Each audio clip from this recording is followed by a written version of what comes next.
Vamos a continuar, mis amados hermanos, con el estudio de Juan. El estudio de Juan. Muy bien.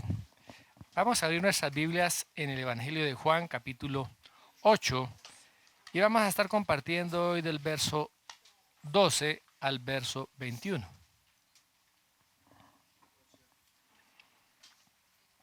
Dice así la palabra del Señor. Otra vez Jesús les habló diciendo: Yo soy la luz del mundo.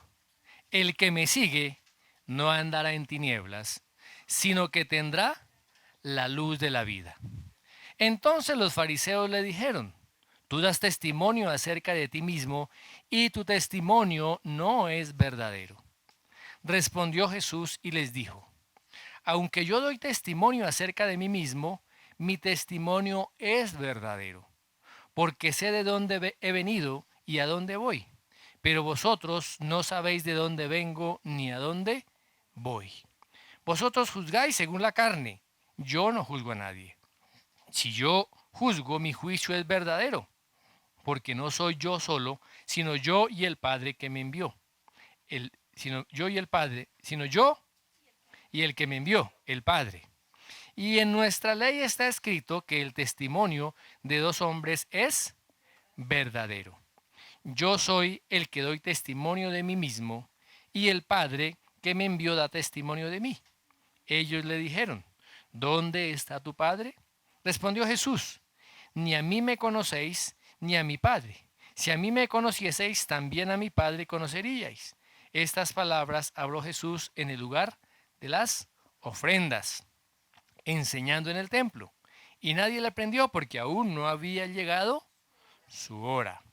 Otra vez les dijo: Yo me voy y me buscaréis, pero en vuestro pecado moriréis. A donde yo voy, vosotros no podéis venir. Muy bien.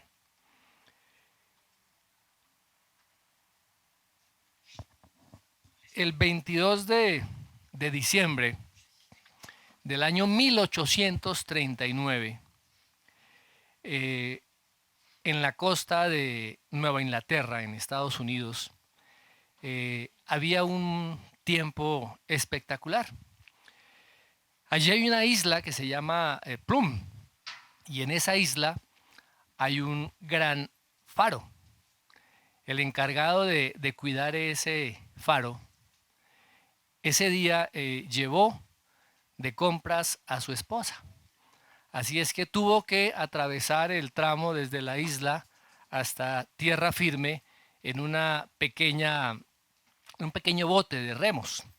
Y la idea era poder regresar en horas de la tarde para encargarse pues del faro.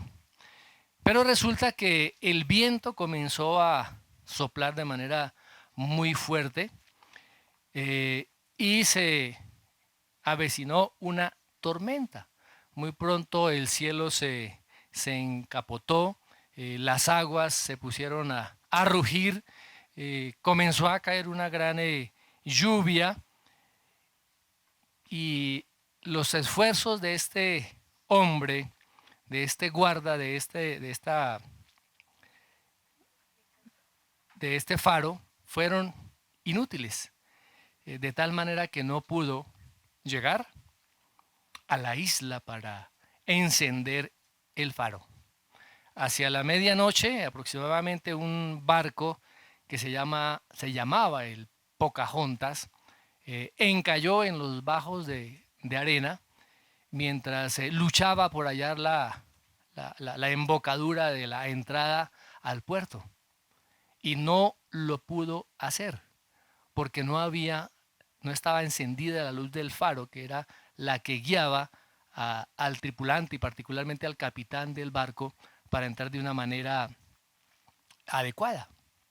Y esa misma noche, antes de que amaneciera, otro barco que se llamaba el Richmond Parker, tenía la misma ruta, también quedó encallado allí y se hundió.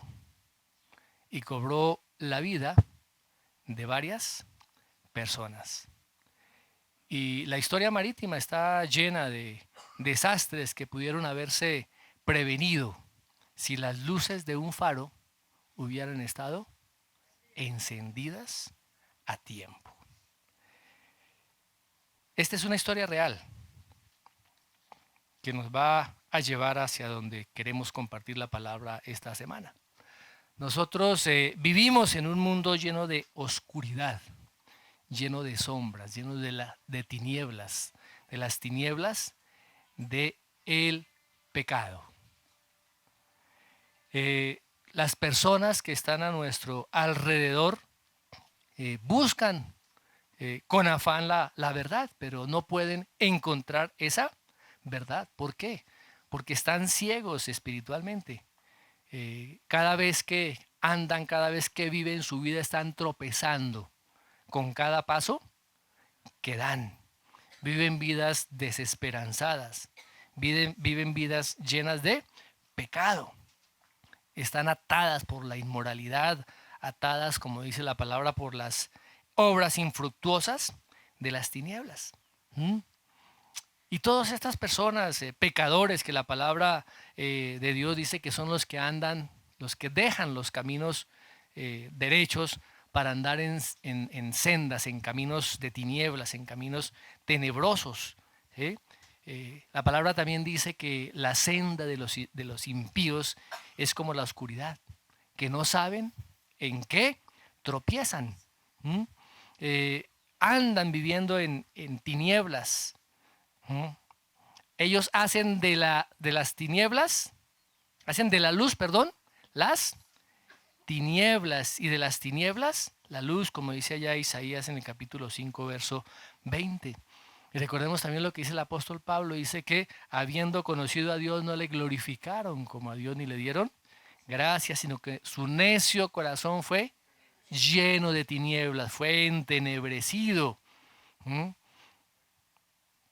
Son ajenos de la vida de Dios. ¿Por qué? Dice por la dureza, por la ignorancia y la dureza que hay en sus corazones. ¿Y cuál es el resultado de eso? Que el necio anda en medio de las tinieblas. Y como dice más adelante Juan también en el capítulo 12, verso 35, dice, el que anda en tinieblas no sabe para dónde va.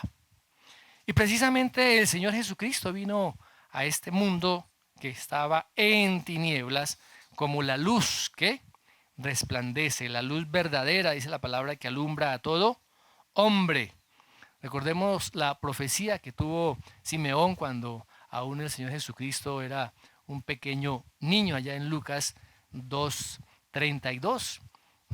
Dice, luz para revelación a los gentiles y gloria del pueblo de Israel. Se estaba anunciando que la luz vendría a este mundo. De igual manera, Mateo registra ya la profecía de Isaías cuando dijo tierra de Zabulón, tierra de Neftalí, camino del mar, al otro lado del Jordán, Galilea de los gentiles. Dice, el pueblo asentado en tinieblas.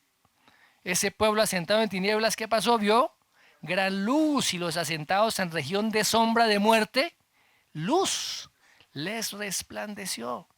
De tal manera que Jesucristo es la luz del mundo, como Él mismo lo declaró. Ahora, podríamos nosotros pensar que los pecadores estarían atraídos hacia la luz.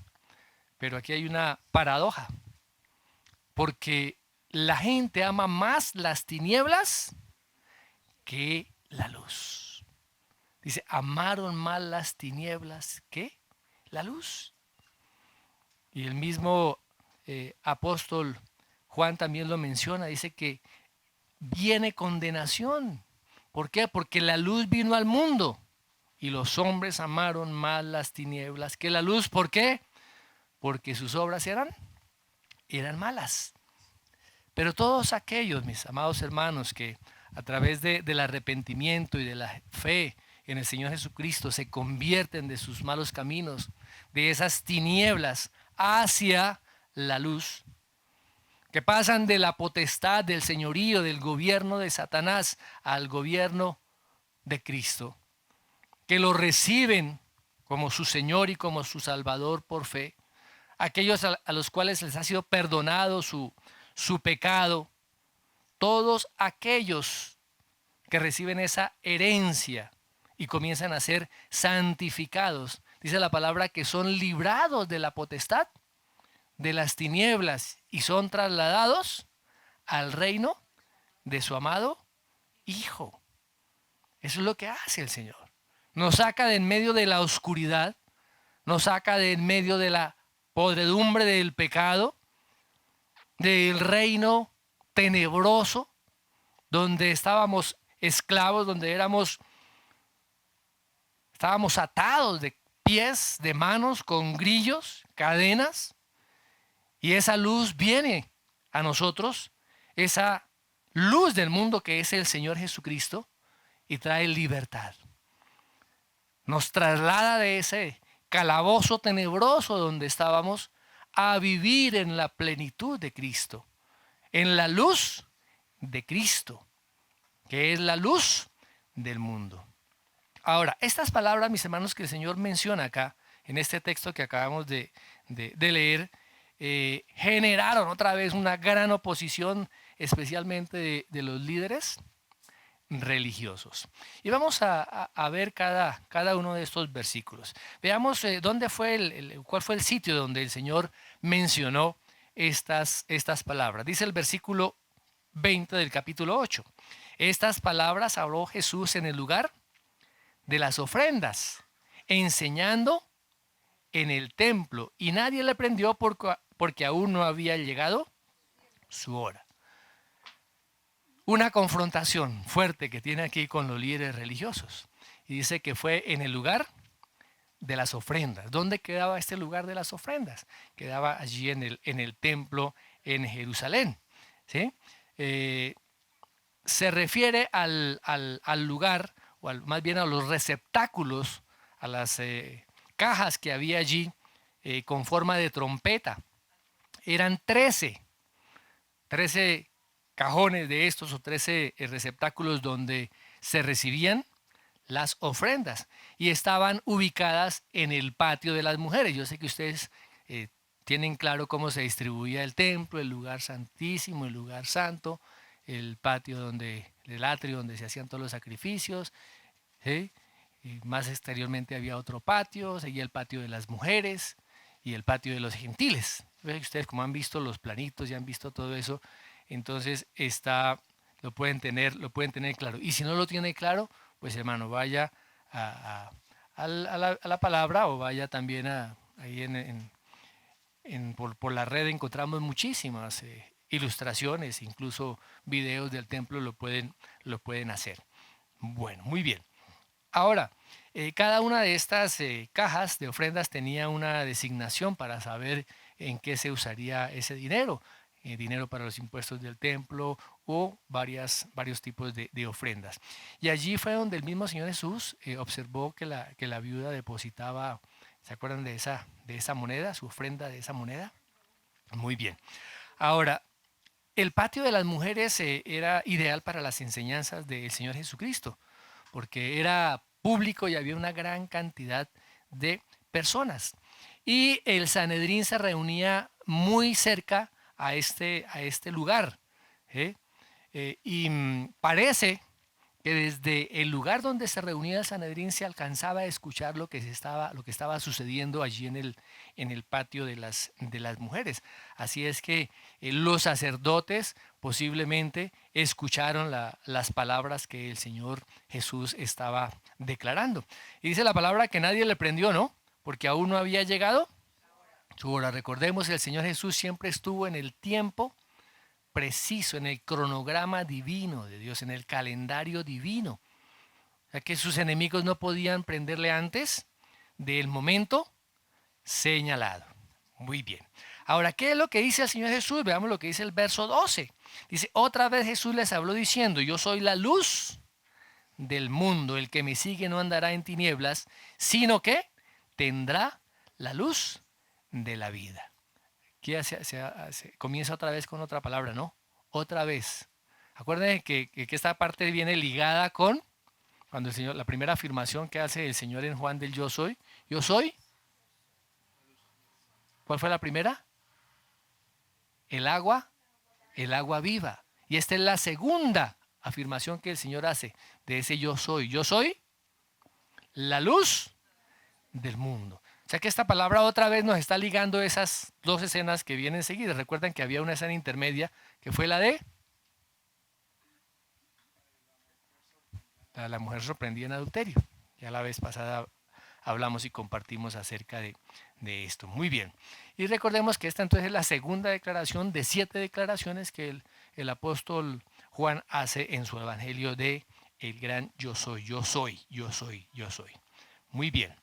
Ahora, es a través del Señor Jesucristo, mis hermanos, que viene la luz de la salvación a este mundo. Es un mundo que está maldito, es un mundo que está caído, es un mundo que está en tinieblas por causa del pecado. Es esa luz de la verdad que va en contra de la oscuridad de la mentira y del engaño. Es esa luz de la sabiduría y de la gracia para ir en contra de la ignorancia, en contra del juicio. Es la luz también de la santidad que va en contra de el pecado. Es la luz del gozo, de la alegría, que va en contra de la oscuridad del lamento, del dolor. Es la luz de la vida, que va en contra de la oscuridad de la muerte. El Señor Jesucristo es esa luz. Recuerden que en la fiesta de los tabernáculos se hacía una ceremonia con el agua, ¿lo vimos? Ahora también hay una ceremonia que en esa fiesta se realizaba con respecto a la luz y eran con unas lámparas. Allí en este patio de las mujeres había 4 grandes candelabros que iluminaban el cielo nocturno, así como un gran faro, así como un gran reflector, como una gran luz. Y dicen algunos historiadores judíos que no había ningún patio en ninguna casa en Jerusalén donde no se reflejara esa luz. Muy bien. También eso le servía al pueblo de Israel como recordatorio de lo que el pueblo había vivido, había experimentado en el desierto. La columna de fuego que guió al pueblo de Israel en toda su travesía por el desierto.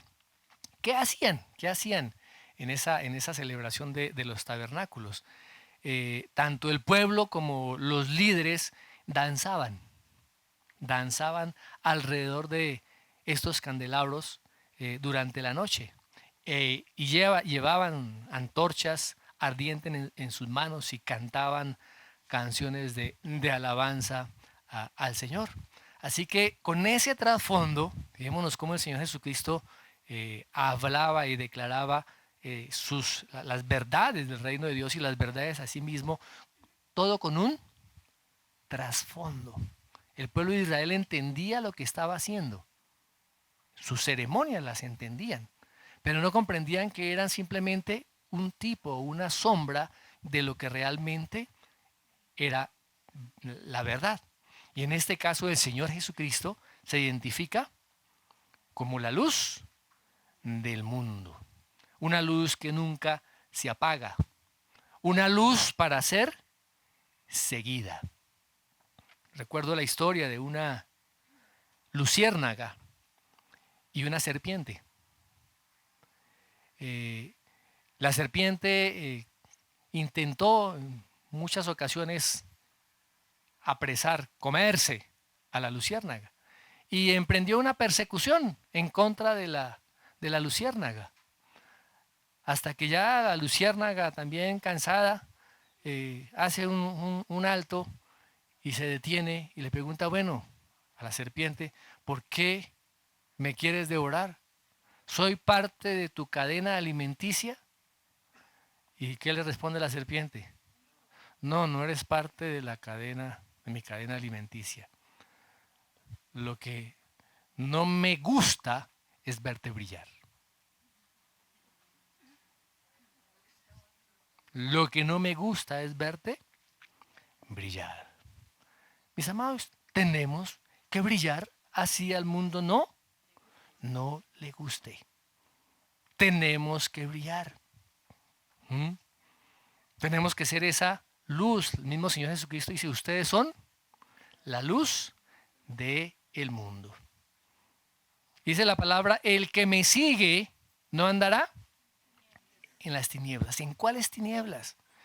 En las tinieblas del pecado, mis hermanos, en las tinieblas de la mentira, en las tinieblas de los pecados sexuales, en las tinieblas del engaño, de las apariencias, en el pecado de la idolatría, en el pecado del chisme, de la murmuración, en el pecado de la envidia, del odio. Dice, no andará en tinieblas, sino que tendrá luz. Y esa luz, la presencia de Cristo en nosotros, ¿qué produce? Vida, vida espiritual. ¿Mm? O sea que los creyentes somos aquellos que estamos iluminados por el Señor Jesucristo para reflejarlo a Él en medio del mundo que está en tinieblas, en medio de un mundo que vive en oscuridad. ¿Quiénes son aquellos? Aquellos que siguen a Jesús. ¿Y quiénes son esos que siguen? Son aquellos que son discípulos verdaderos, aquellos que se han sometido a la autoridad de Cristo. No al que dice que soy cristiano, no. Es aquel que ha reconocido el señorío de Cristo sobre su propia vida. No son aquellos que andan a medias, no son aquellos que andan los domingos con cara de santos en la iglesia, pero en la semana no reflejan para nada la luz de Cristo en sus hogares, en el lugar donde trabajan, en la calle, con las personas que conocen. No, son aquellos que realmente han tenido un compromiso absoluto con el Señor Jesucristo. Y el Señor Jesús expuso los términos. Él dijo, mire, son mis verdaderos discípulos, ¿quiénes son? Son aquellos que, y en varios textos lo expresó. Mateo 8 del 18 al 22 dice, viéndose Jesús rodeado de mucha gente, mandó pasar al otro lado.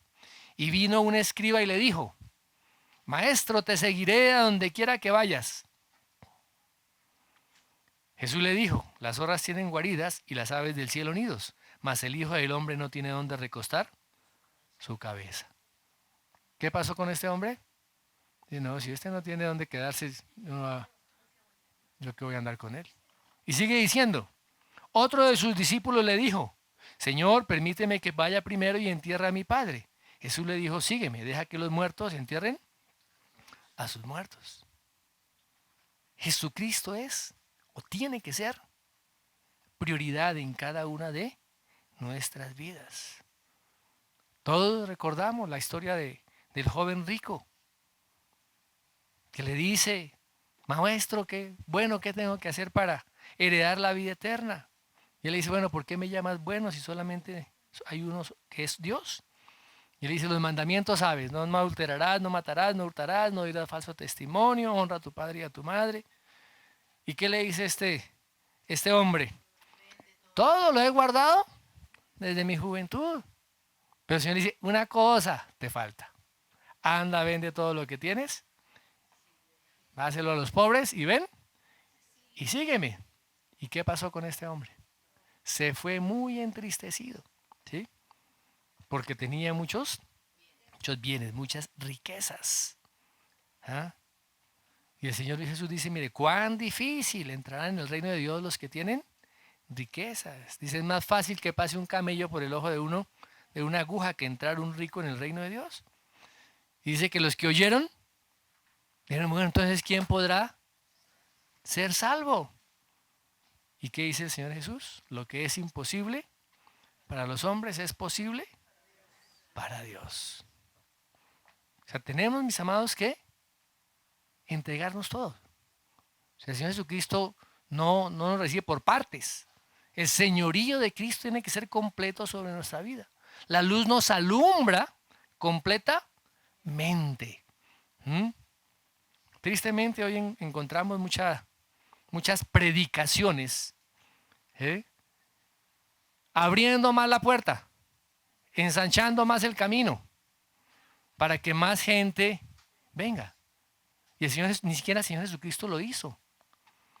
El Señor no estaba haciendo de la salvación algo sencillo, ¿no? Algo que no tuviera una verdadera fe, algo que no costara. El Señor Jesucristo exige nuestra lealtad absoluta, nuestra obediencia, nuestra sumisión. Por eso él allá en Lucas 9:23 dice, si alguno quiere ser mi discípulo, ¿qué? Niéguese a sí mismo, tome su cruz cada día y sígame, porque todo aquel que quiera salvar su vida, la perderá. Y todo aquel que pierda su vida por causa de mí, la salvará. ¿Ah? Ahora, seguir a Cristo, mis amados, no es difícil.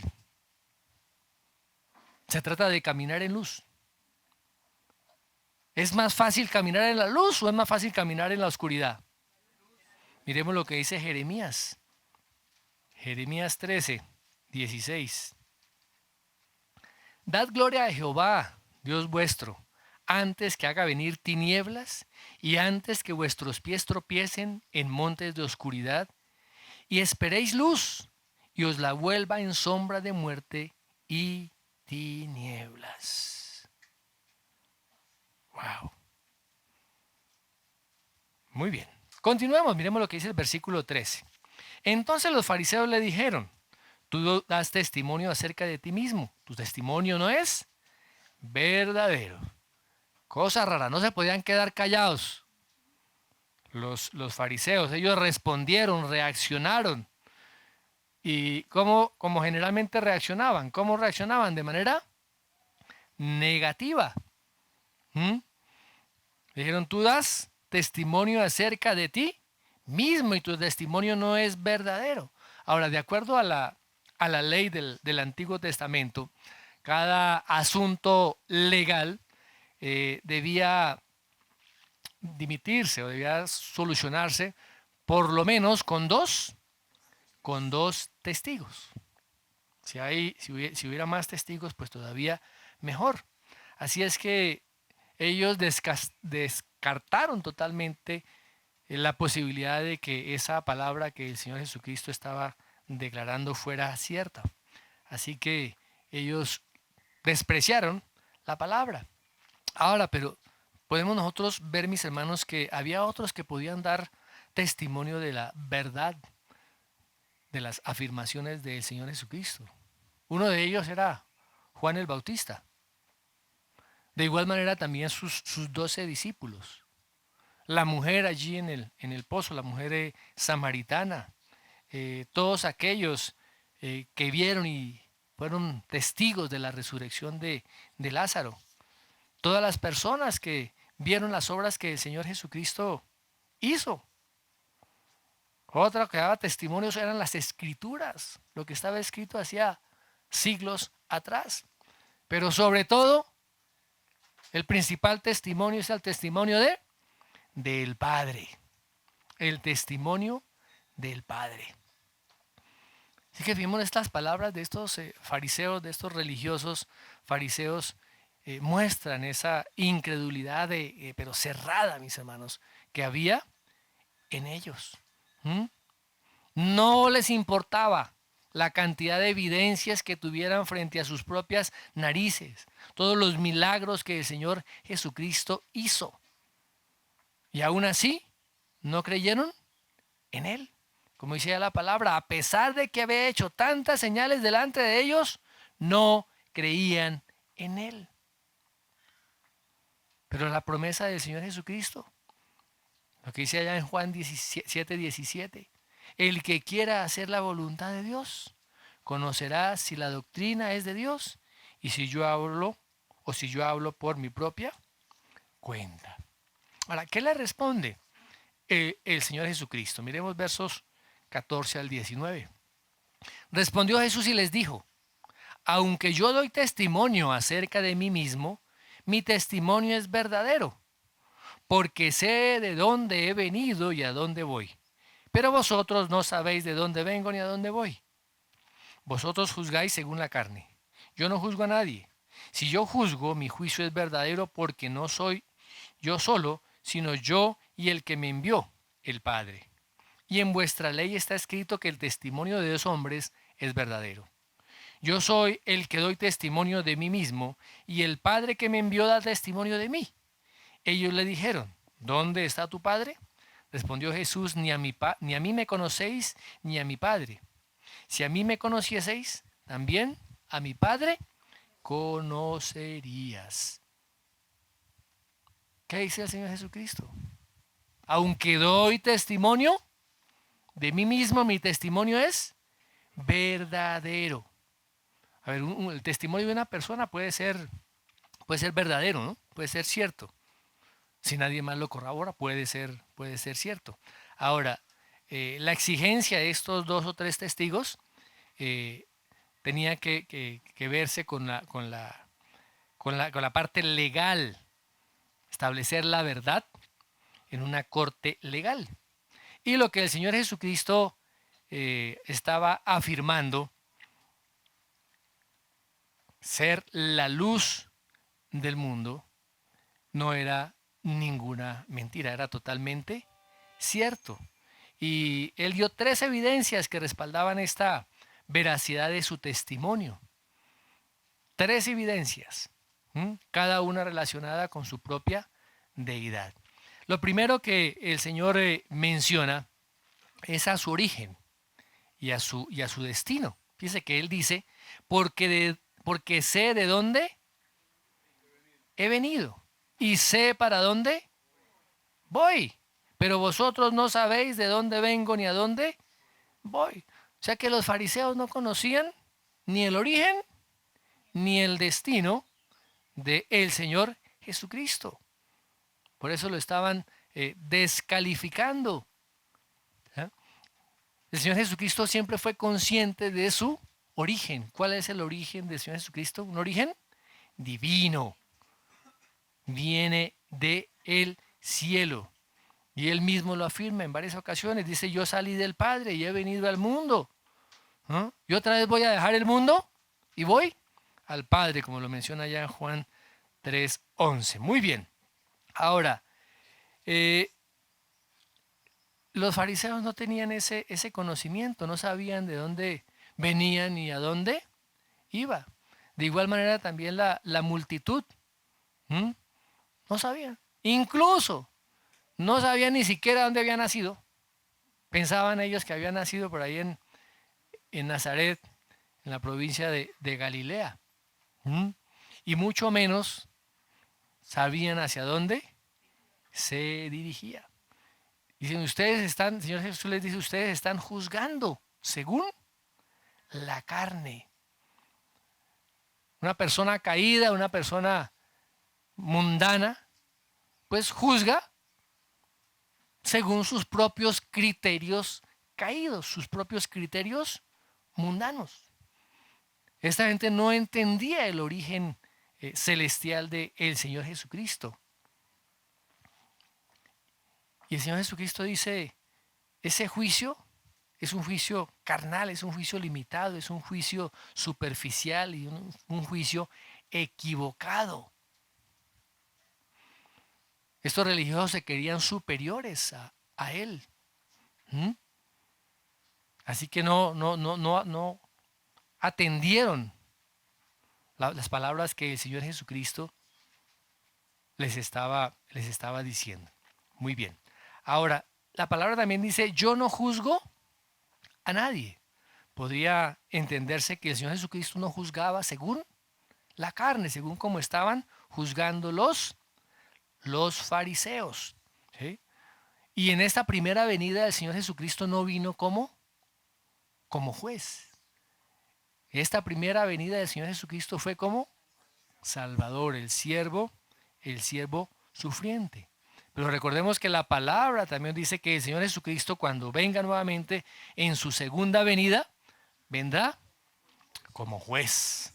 Vendrá como juez. Muy bien. Ahora, mis hermanos, sigue diciendo la palabra. Y si yo juzgo, mi juicio es verdadero, porque yo solo, Ahí siempre me enredo. Porque yo no soy yo solo, sino yo y el Padre que me, sino yo y el que me envió, el Padre. Vuelvo y les leo. Esta parte la borra ya la grabación, por favor. Y si yo juzgo, mi juicio es verdadero, porque no soy yo solo, sino yo y el que me envió, el Padre. Parece un trabalenguas, ¿no? ¿Qué estaba afirmando aquí el Señor Jesucristo? Que era uno con el Padre. Que era uno con el Padre. Recuerden que en otras ocasiones también el Señor Jesús decía, mi Padre hasta ahora trabaja, yo trabajo. Y los judíos se encendían en su ira. ¿Por qué? Porque estaba haciéndose igual a Dios. Igual a Dios. Ahora, ¿qué dice la palabra? ¿Qué sigue diciendo? Dice que la ley eh, definía que debía haber testimonio de dos personas. ¿Mm? De dos personas. Y el Señor Jesucristo dice, yo les estoy dando testimonio de mí. Primero doy testimonio de mí mismo. Y también el que me envió, mi Padre, da testimonio de mí. Perfecto acuerdo entre el Padre y el Hijo, dando veracidad a las afirmaciones que el Señor Jesucristo estaba haciendo. ¿Mm? Muy bien. Ahora, esto satisfizo la inquietud o el ataque más bien de los fariseos. ¿No? ¿Qué pasó? ¿Mm? ¿Qué le dijeron los fariseos? ¿Dónde está tu padre? Tal vez estaban pidiéndole que dijera dónde estaba su padre terrenal, ¿cierto? José. Pero parece que en este momento José ya había muerto, ya no estaba con él. Ahora, fíjense que aquí los fariseos estaban insultando al Señor Jesucristo, porque ellos creían que el Señor Jesucristo era un hijo ilegítimo y lo rechazaron. ¿Y qué responde el Señor Jesucristo? Dice, ni a mí me conocéis, ni a mi Padre. Si a mí me conocieseis, también a mi Padre conocerían. ¡Wow! ¿Qué afirmaciones del Señor Jesús? Más adelante le dice, mire, todas las cosas fueron hechas por mi Padre y me fueron entregadas a mí. Dice, y nadie conoce al Hijo, sino al Padre, ni al Padre conoce a alguno, sino el Hijo, y a quien el Hijo lo quiera revelar. Así que quienes rechazan al Hijo, quienes rechazan a Cristo, están rechazando al Padre, mis hermanos. Están rechazando al Padre. ¿Y cuál era el orgullo de los fariseos? Ellos se enorgullecían de que conocían a Dios, de que conocían las verdades del Eterno. Pero realmente estaban ciegos, eran ignorantes en su ceguera espiritual por la dureza que había en el corazón de ellos.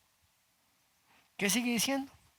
Otra vez les dijo Jesús, yo me voy y me buscaréis, pero en vuestro pecado moriréis, y a donde yo voy vosotros no podéis venir. El Señor Jesucristo iba a estar un tiempo todavía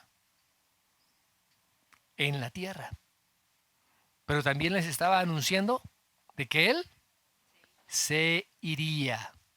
Él se iría. Les está advirtiendo, les está anunciando lo que vendría posteriormente. Más adelante les hablaría en unos términos mucho más fuertes. ¿Mm? Todo aquel que rechaza a Cristo sufrirá las consecuencias del pecado. Todo aquel que ama más las tinieblas que la luz sufrirá las consecuencias del pecado. ¿Cuáles son esas consecuencias del pecado? La muerte eterna, el infierno eterno. Cuán duras son estas palabras, mis amados hermanos. Pero las personas que viven en tinieblas y en oscuridad no las entienden, porque tienen el entendimiento entenebrecido, en tinieblas, en tinieblas. Recuerden lo que dijo el apóstol Juan en el primer capítulo. La luz vino a este mundo, pero los hombres amaron más las tinieblas que la luz. Amaron más las tinieblas que la luz. Ahora, mis amados hermanos, Dios nos ha puesto a cada uno de nosotros como luz. Ustedes son la luz del mundo, dijo el Señor Jesucristo. Una ciudad asentada sobre un monte no se puede esconder. Una lámpara no se pone debajo de la mesa, sino arriba, donde alumbre a todos los que están en la casa. Jesucristo, la luz del mundo, vino para que nosotros podamos vivir en esa luz, en la luz de la verdad. En la luz de la verdad. No solamente para recibir la luz y que nosotros podamos vivir en esa luz de la verdad, sino ahora para que nosotros seamos también instrumentos de luz para otros. ¿Ustedes alguna vez se han tratado de ver en el espejo después de que se han bañado con agua caliente allá? ¿Cómo está el espejo? Totalmente empañado. O cuando han tratado de manejar en un día lluvioso y no les está funcionando el aire acondicionado, tiene uno que hacerse al lado de la carretera, esperar a que pase la lluvia, si no, no ve uno nada. No ve uno nada. Y eso es lo que pasa, mis hermanos. A la persona que no puede ver la luz de Cristo. ¿Cómo estamos nosotros? Si somos espejos, ¿cómo estamos reflejando la luz de Cristo? ¿Si estamos bien limpios? ¿Desempañados? ¿O a veces somos espejos llenos de manchas, llenos de bruma, llenos de mugre? El Señor nos está llamando a que reflejemos esa luz, la luz que es Cristo. Cada uno de nosotros somos responsables de eso. Ahora, esa luz previamente ha traído en nosotros vida. La regeneración, la obra que hace el Espíritu Santo en cada uno de nosotros.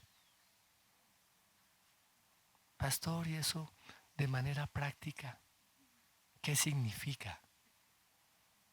Significa que cuando el Señor quita ese velo delante de nuestros ojos y comenzamos a ver la verdad, comenzamos a ver nuestra propia condición de pecado. Entonces, si mentíamos, comenzamos a comprender, a entender que la mentira es pecado. Y ya, como tenemos la luz de Cristo, nosotros ya no mentimos. Hablamos ahora verdad. ¿Cierto, muchachos? Ya no hacemos sopletes en el colegio. ¿Si todavía hacen sopletes? No, y ahora como tienen el celular, ahora tienen todo grabado en el celular. Ese sí es un sopletazo. ¿Ah? ¿No les dejan sacar?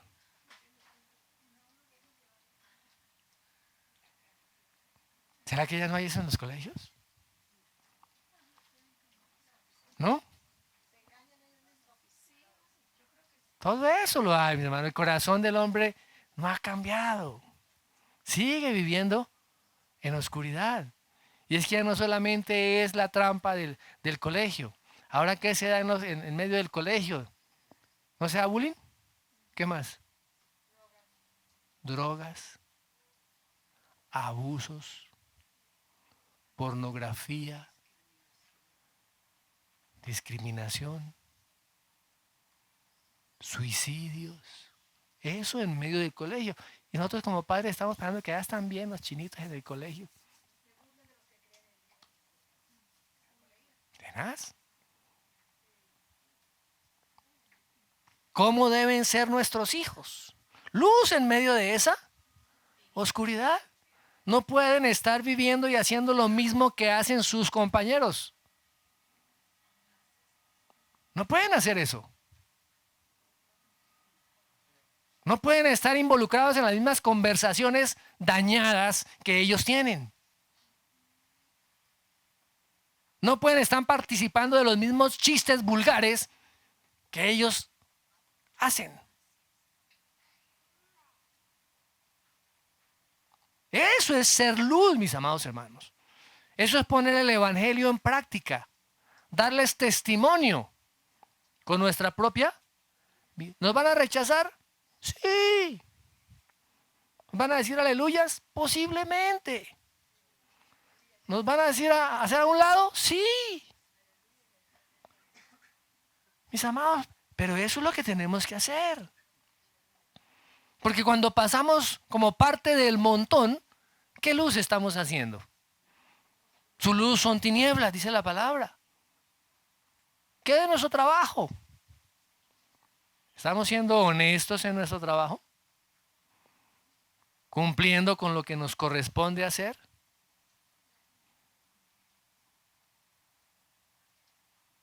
¿Qué si somos empleados públicos? No, es que aquí no hay empleados públicos, ¿cierto? Ya no, ¿no? Ya no, Herney. ¿Ah? Un trámite que debía demorarse 8, 15 días, que tuvimos que hacer con mi esposa. Un trámite. Más de 6 meses, hermanos. Más de 6 meses. Es que hay mucho trabajo y es que no hay personal y es que... Y uno dice, oiga, ¿tenaz? ¿Estamos haciendo lo que nos corresponde o buscamos la línea de menor esfuerzo? ¿Eso será ser luz del mundo? ¿Mm? ¿Será? Cada rato se cae el sistema, ¿no? Pero los encuentra uno chateando y hablando y mirando otras cosas en el computador. ¿Eso será ser luz del mundo? En el trato en sus hogares, mis amados hermanos. Vayamos al trato en nuestros hogares. ¿Cómo es el trato del varón hacia su esposa? ¿Es un trato amoroso, respetuoso? ¿O trata mejor a la empleada de servicio?